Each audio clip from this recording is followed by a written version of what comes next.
Sedas masuk. Nah waktu itu sebenarnya Kak Mei ini sempat ragu dengan apa yang dia tengok kan. Terus akhirnya Kak Mei pun langsung lah berdiri nih, langsung nyusul ke kamar buat ngemastiin ini. Tapi pas masuk nggak ada apa-apa, Wak. Cuma itulah BT sama Dio lagi tedok. Padahal ya kata Kak Mei itu bayangannya jelas sekali. Nah sempat-sempatnya kau kejar Kak Mei ya bayangan itu. Ngapain kau kejar kalau aku udah kabur itu? Tapi ya udahlah, Kak Mei pun ngomong dalam hati aja, oh mungkin itu cuma perasaan aku aja kali ya. Ya udah nggak dihiraukan kali nih sama Kak Mei. Lanjut lagi nonton sampai jam 1 malam. Terus barulah dia tidur. Nah pada saat itu memang Wak Kak Mei ini sama sekali nggak ada rasa takut sedikit pun, masih biasa aja karena dia masih positive thinking ya. Mungkin itu perasaan aku aja gitu kan. Dan Kak Mei pun memilih untuk tidak menceritakan hal itu kepada siapapun. Didiaminnya aja, dipendamnya aja sendiri. Cenah gitu.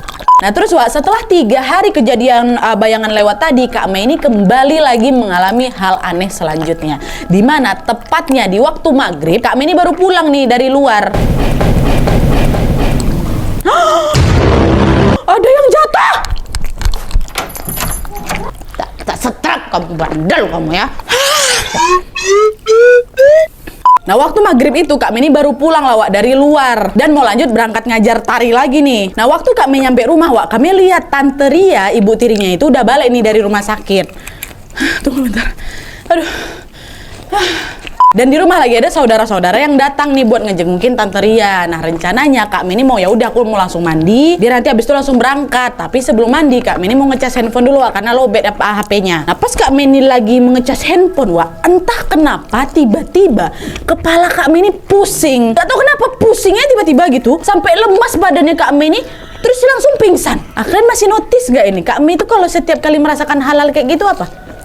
Pingsan kepalanya kan? Pingsan kepalanya salah, pusing kepalanya kan? Kayak gitu tuh hari itu. Dah pingsan. Gak lama kemudian tahu-tahu Kak Mei udah sadar aja gitu, udah ada dalam kamarnya. Pada saat sadar ini Kak Mei lihat ada adiknya Tante Ria di sebelahnya. Kita sebut aja lah namanya Biksonya ya. Kak Mei nanya lah sama Biksonya, Mei kenapa Bi? Kata dia kayak gitu.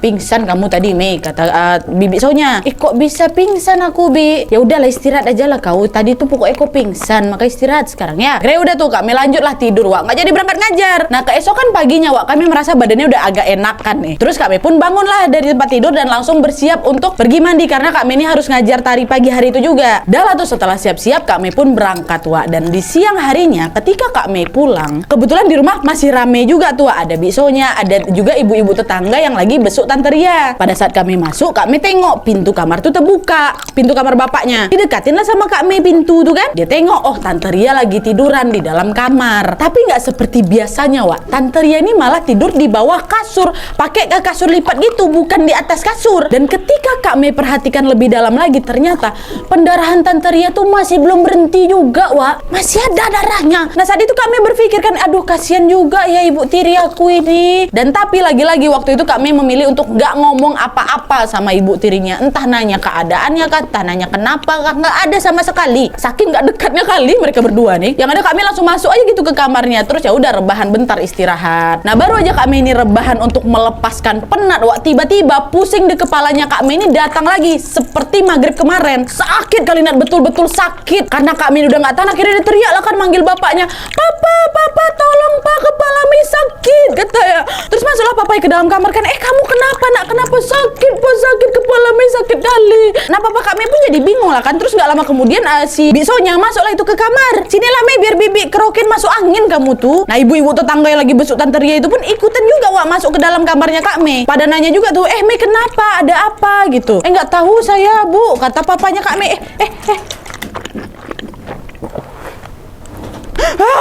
Gak tahu nih Bu, tadi dia bilang sakit kepalanya, kata bapaknya Mei. Nah kata Kak Mei Wak, saking sakitnya kepala dia nih Kak Mei sampai ngejambak-jambak rambutnya gitu loh. Karena memang sakit kali Nat. Dan karena udah nggak kuat lagi Nat sakitnya, akhirnya apa? Pingsan lagi Kak Mei.